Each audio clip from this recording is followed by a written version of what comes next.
শুক্রবার দেশের বিভিন্ন জেলায় গিয়ে গণভোটে হাঁ জয়যুক্ত করতে বিভিন্ন কর্মসূচিতে অংশ নেন কয়েকজন উপদেষ্টা, প্রধান উপদেষ্টার প্রেস সচিব ও বিশেষ সহকারী।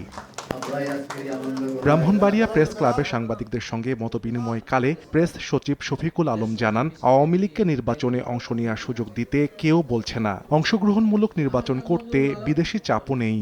এর আগে আখাউড়ায় একটি মাজার পরিদর্শন করেন শফিকুল আলম। সেখানে আগামীতে শেখ হাসিনার মতো দানব তৈরি ঠেকাতে হাঁ ভোট দেওয়ার আহ্বান জানান প্রধান উপদেষ্টার প্রেস সচিব। সমস্ত সংস্কার, যে সংস্কার দিয়ে আপনি দেশে অপশাসন দূর করতে পারবেন, দেশে যাতে স্বৈরাচার আবার ফিরে না আসতে পারে সেটা দূর করতে পারবেন। এই যে সংস্কারের যে সমষ্টি, এই সংস্কারের সবগুলো নিয়েই একটা প্যাকেজ আকারে এই গণভোট হচ্ছে এবং আমরা সবাইকে বলছি যে আপনারা হাঁ ভোট দেন যাতে দেশে আর অপশাসন ফিরে না আসে, দেশে যাতে স্বৈরাচার ফিরে না আসে, যাতে দেশে হাসিনা শাহির মতো একটা দৈত্য দানব না হয়, যাতে আপনার অধিকার কেড়ে না হয়। বান্দরবানে স্থানীয় সরকার উপদেষ্টা আদিলুর রহমান খান বলেন, গণভোটের মাধ্যমে প্রতিফলিত হবে জনগণের মতামত। খাগড়াছড়িতে পার্বত্য চট্টগ্রাম বিষয়ক মন্ত্রণালয়ের উপদেষ্টা সুপ্রদীপ চাকমা বলেন, দেশ ও জাতির কল্যাণে সবার উচিত হাঁ ভোট দেয়া।